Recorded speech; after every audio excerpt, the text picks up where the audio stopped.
Welcome. This is the Daily Dharma. My name is Dina. Thank you so much for joining. Come on in, have a seat by the fire, set your intentions.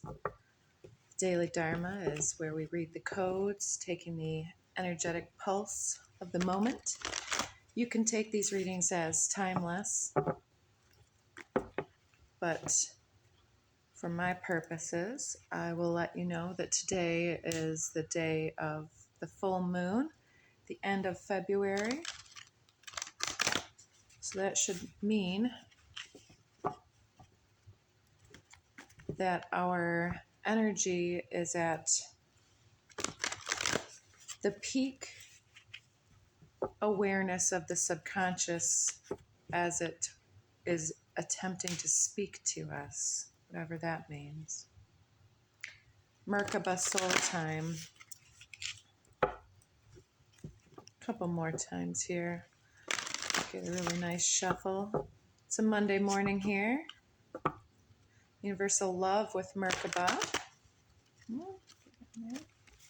All right, let's see. I've already seen divine masculine, perception, belief, a few others. Let's not take these quite yet. We've got dynamic, compassion, emergence, cosmic flower. So somebody is having a shift of perspective with this full moon. Hopefully a rebirth of compassion for something that had been taken in stride or taken for granted or overlooked. So I don't know if for you this will come up as a boundary that's necessary or an opening that's necessary. Heart chakra, passion. So something that you're wanting, something very heartfelt and deep, is coming up for your awareness. For your awareness. All right, let's see. Universal love showing itself again. We'll let that preside over the reading. Oh, come on, that wasn't slick. Yeah, I tried to get my name in the shot. Y'all know me by now, right? You got to look at that. Change. Heart chakra. A change of heart. So with universal love, it could be boundaries for some of you, but what I'm feeling and sensing right now is that you're gathering self-respect and self-boundaries and priorities are showing themselves to you. And if something has felt painful or burdensome or not fulfilling to your heart, there's a change of perspective here as you are increasingly aware of your own needs in a circumstance or in a partnership. There's a need to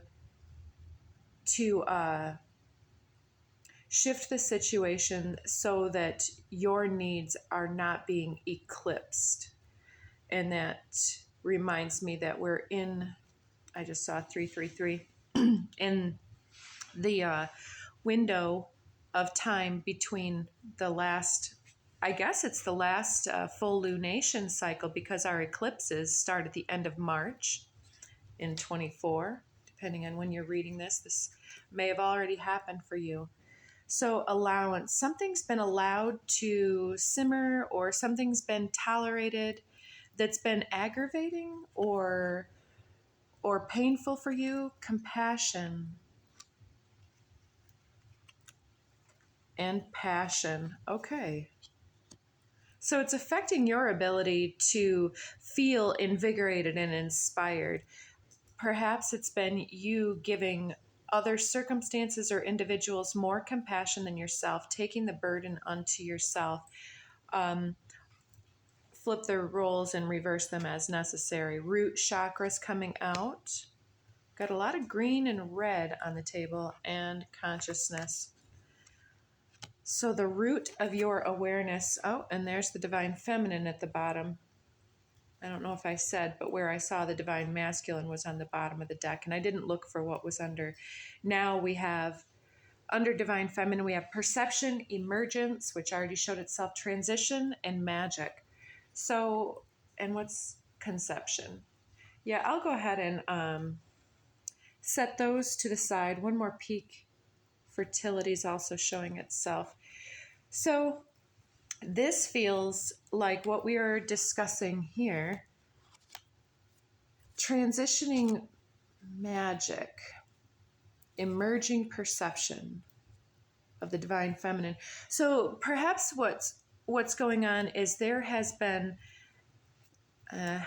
do I use the word eclipse again? There's been some type of subduing or subversion, or that seems like a very harsh term.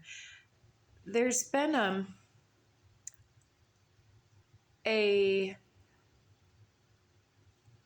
reduction in the intensity of the magical potential that perhaps you have already become aware of that is in your hands, perhaps even years prior. But there's been this receding of the power and intensity of your magic, perhaps because of a situation that is distracting you or challenging you, or subtly eroding defensiveness and eroding the protection. And as those boundaries have become eroded, the magic is either leaking or distracted or dissipated, or it's not being practiced in the same manner that it perhaps was at one time. But the feminine, I'm sensing, is waking up to this. And just for that gentle reminder for all you folks, we don't mean gender when we talk about polarity of masculine, feminine. We're talking about energetics. So the perception of our heart, our passion, what we're here to do, we've not been giving ourselves the opportunity to allow our magic to play in the divine playground of life. We've maybe taken something too seriously, or we've taken on a job or a role that has perhaps pushed us or forced us or led us to believe that we were working very hard on something else instead of the magic. It's a little confusing said in that manner. Sometimes I don't understand quite the message in my own life until later. I think of different key phrases as I'm in the situation. I'm thinking, oh, that's what that was about. So it seems like there's a need to transition whatever circumstance is coming up in your heart and mind right now as we're talking about this, to be willing and able to allow your magic to infiltrate and influence the situation, to uplift the situation with greater magical potential. So there's a way that we can sense and see what's coming based on what the input is, right? If we're not watering a plant, inevitably it will die. The same thing goes with our psychic senses and our healing potential. If you are wanting to develop this, even from the throes of death, so to speak, if we haven't practiced in years and we don't remember our methodologies, then we can still start where you are, is a card in this Love Notes deck. To start where we are can be a powerful practice of presence and the ability to see what works, to see what lights us up, to see how our magic can start to flow. It's like starting something doesn't have to mean that we have to do everything right off the bat. Hope you guys don't mind the the light quality in here. It's a beautiful sunny day, and I have a window across the way that has never really put the spotlight in my eyes this way. Okay, this makes sense. Honor thyself. When it comes to choosing who will be in your life, I recommend valuing their yeehaw quality above all others. Have it your way. Special orders don't upset us, the universe. So there's also the idea that we're almost, I want to use the word blaming or attributing the lack of our practice or the lack of our magic to someone shutting us down, something shutting us down, like a heavy burden or a job that takes us very deeply into the third dimension. Or let's talk about financial issues that come up and force our hand. If we want to keep on living, we need to have a place, and the place requires the money to sustain, and the money requires some type of exchange of energy or resources. And so if you've been allowing yourself to how do I say this in the most efficient way? If you've been allowing yourself to engage in a daily practice, such as a job or a relationship for convenience or whatever it might be in this situation, we've been allowing ourselves to feel like that's our only option, where we can always change jobs. So if this job is a soul-sucking job, if this relationship is a toxic nightmare, you need to honor thyself. And on the back of that card, we've got, just curious, when was the last time you looked into a mirror and addressed yourself as gorgeous, magnificent, or sublime? It matters. Here's looking at you, gorgeous, the universe. P.S. Okay, hubba hubba counts. These are silly, but it's true. So don't be misled. When fear speaks, it's always wrong unless being chased by wildebeests. And when love speaks, it's always right and usually bouncy. Game on, the universe. Earlier disappointments were just rehearsal for the great stuff coming your way. Never regret love. No matter how blind, it improved your vision. No matter how foolish, it made you wiser, and no matter how generous, it made you more. Hubba hubba, the universe. Oh, we get hubba hubba and hubba hubba counts, right? So this, by honoring yourself, you're giving yourself the love that you didn't feel was forthcoming. You're giving yourself the choice that you felt was squeezed out of your hands. You're giving yourself the time and space to take a deep breath and reassess your circumstance, your power and potential to affect change, and considering how this is feeding your passions and your heart space and nourishing you and expanding your consciousness in some way, creating financial stability or grounding you in some type of a way back into the so-called real world, and how it is not, and how it's challenging you. So there's something that has been allowed to go into a rut, or to feel as though our options were limited. And here we have the fault line underneath the archetype deck. What number is this? 49.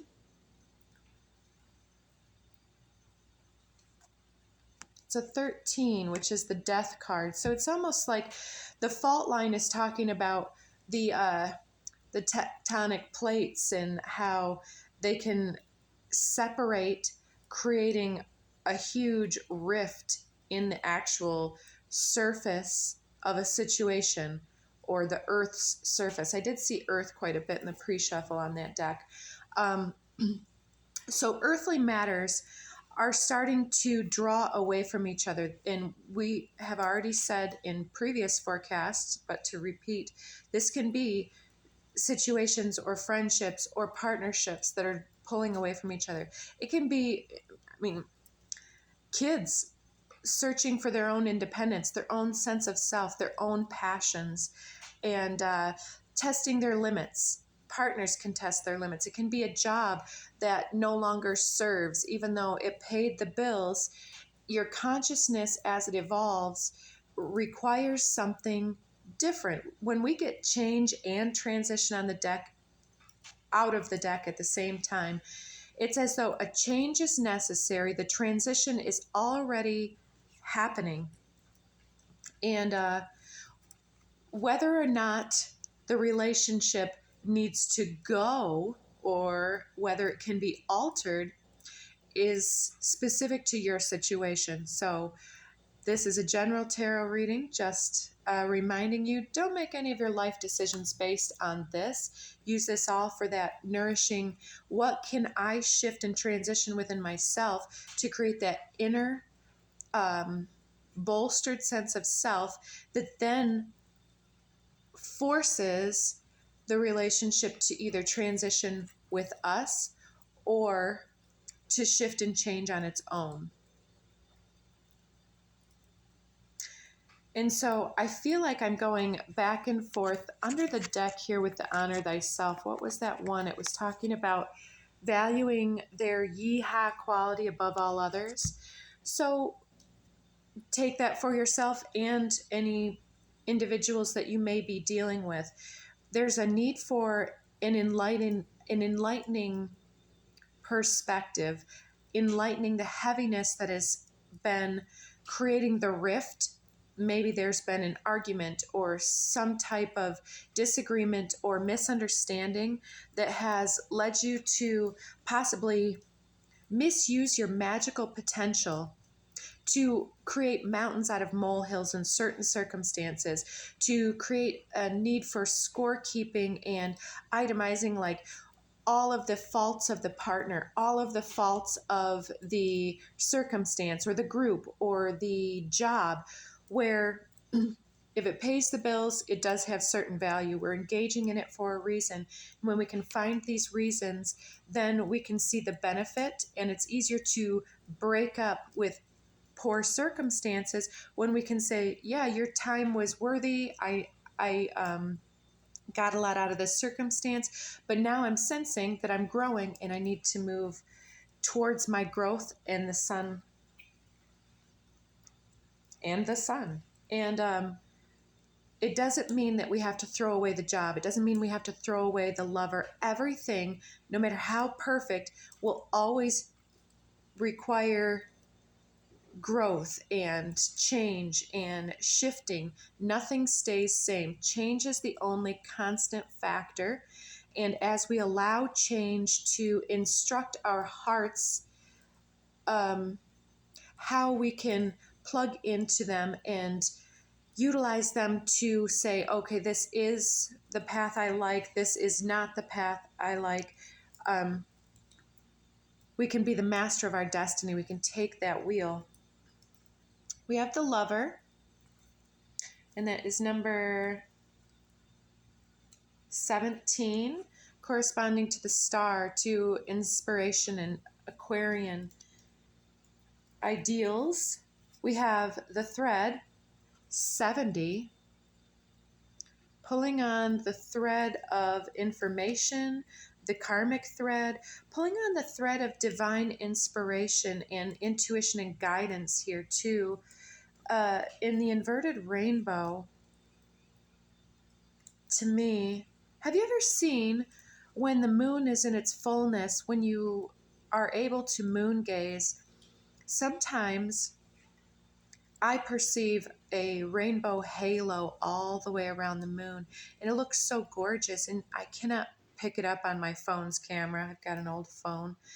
But when I've asked other individuals, oh, do you see that rainbow around the moon? People can't always see it. And I can't see it except at the full moon. So symbolically, this may be aspects. Look at that rainbow illumination around the seed within the self, the core within the self. The self in the situation and context of being a lover. And this doesn't need to be intimate lover. It can be me as a symbol and a figure and a conduit of universal love. I am the earth's lover. I am my best friend's lover in that way. So I hope you see where I'm going with that. There's compassion in the center for a reason. And one of my friends and associates that I don't keep up with as often as I could and would is an Aquarius. And I'm remembering something that she said to me, something about, I don't like to throw people away. And this seemed really meaningful to me. And in the moment, I'm feeling some twinges in my throat and in my heart where there's been this impulse like waiting for the other shoe to drop. When will I know when it's time to throw this person away? When will I know that I'm better than this? And I think that those are fears and egos. And we saw fear in the words that came out there. Is something about there's two things coming out. Sometimes certain individuals, especially those that have had troubling, suffering, traumatic events that plague their subconscious, even if they're buried deep within the self, sometimes there's such a fear of abandonment or rejection or denial or separation energy that if we fear the worst over a situation and fear that it's leaving us, then there's a need for the ego to bolster itself and its value by saying, oh, well, this person wasn't great anyways. Oh, this circumstance, I didn't care about it anyways. To dismiss the value, to itemize the faults, to focus upon the faults, to create a hardening around the heart space so that we can feel that we did the rejecting first, so that we can feel some type of hierarchical elevation over the pain of the moment. And I sense that this is something we're being told to utilize our magic in a healthier way. We can convince ourselves of anything. And I like to use this one circumstance from my childhood. I wanted to create change in my physical and mental body, and I was raised to eat a bunch of junk food, potato chips in this case. And potato chips are addictive because of the flavors and things that they put on them, that surface coating. And maybe we're talking also about people or jobs where everybody, let's pick something that's coming up, a real estate agent. It seems like they dress well. They make those big commissions, but they only make that commission when they make that sale. And so it seems good. It comes through in a certain way. There's an amount of prestige for that. Doctor, lawyer. Maybe we've been following some type of pursuit that seems to give us some type of mundane leverage or ego reinforcement, but it's not serving our soul in that way. And there's ways that we can utilize the compassionate heart space energy to recognize unfulfillment and either find something within it that does speak to us, that is healthy, to transition that role to suit us, to transition our perspective, or somehow utilize that to become this shining lover self in all that we do, or not. Yeah, so based on those love notes cards, as cute as they can be, there were several that said that there may be a time where we're transitioning away from something, giving something up for something better. So eyes of the eagle, rising above the fray and closing door completion. You don't say. Garden of Venus, rest and renewal. Saw the hummingbird on that. I'll just take that light shuffle. Let's see what comes out. The child. So both a need to check back in with our childlike self, the eternal inner child.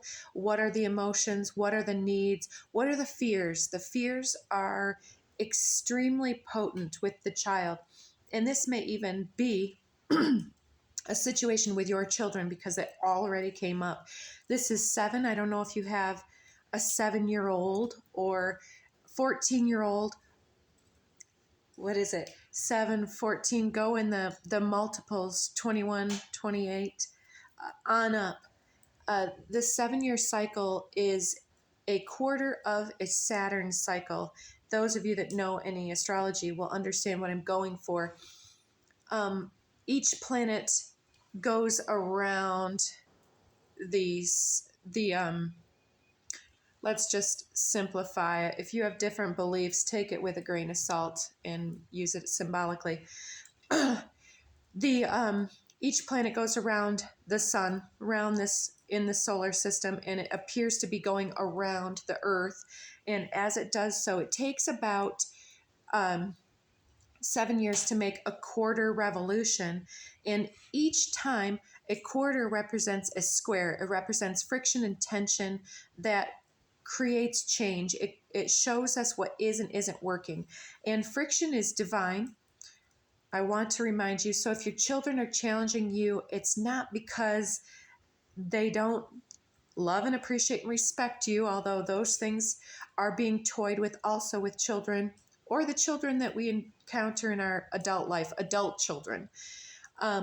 Maybe you have a child who's an adult, but they've got a feather in their cap here. They're testing something out. They're pushing their boundaries, and the friction in their life is perhaps going to influence or be pushed out of their aura towards those that they're closest with, because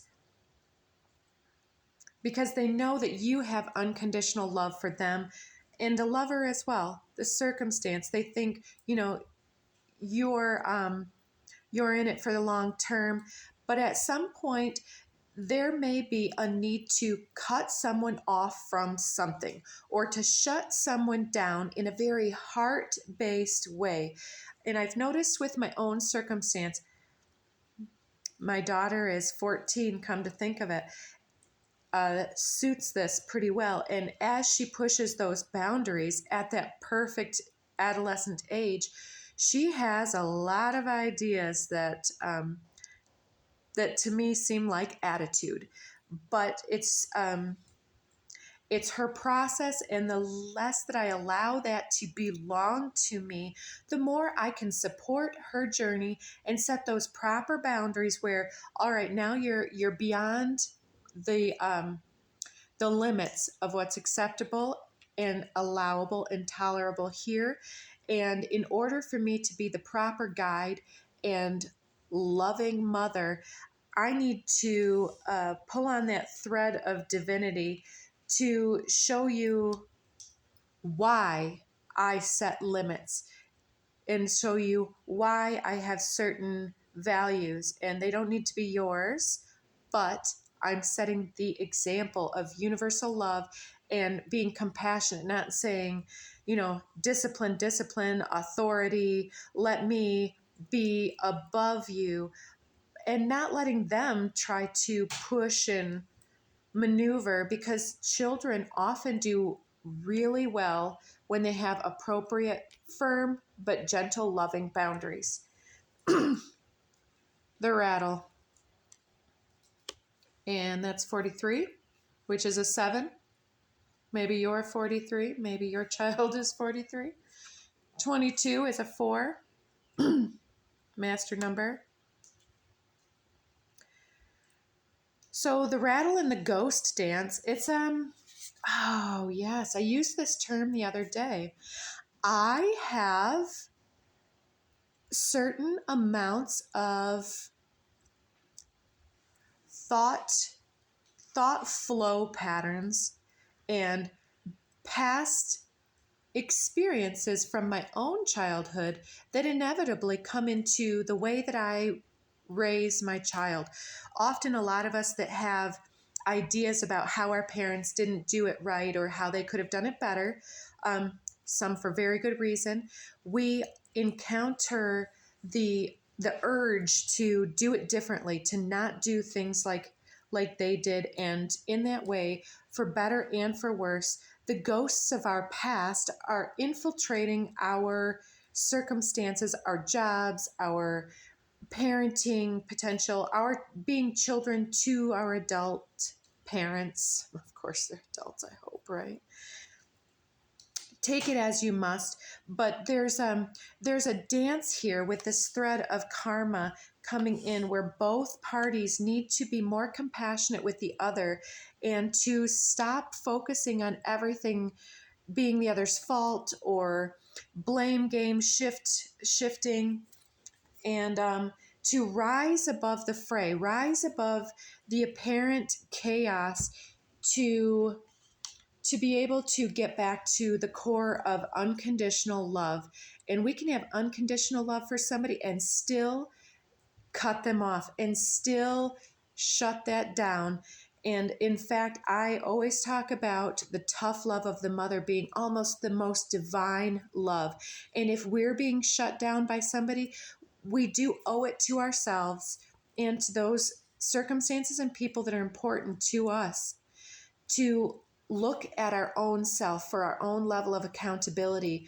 And where we have habit patterns or emotional patterns or strict rules or boundaries, we need to invite this childlike energy to show itself to us and to tell us where they feel, how they feel imposed upon, and vice versa for us. So we're going to potentially get cut off if I don't shut this down, so we'll go with that one. Number 12. Colors blind the eye, sounds deafen the ear, flavors numb the taste, thoughts weaken the mind, desires wither the heart. The master observes the world, but trusts his inner vision.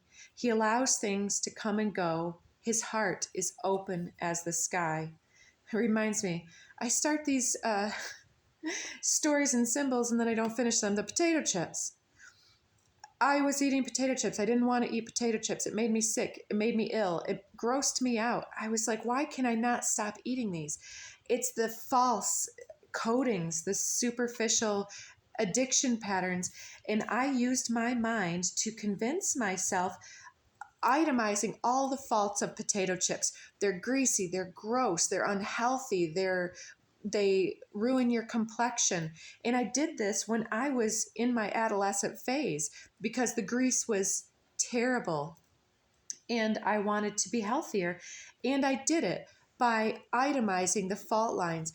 And so just as I said, don't let these faults create the rift, unless it's necessary. If you're always somebody who's tolerating and allowing, look at those faults and say,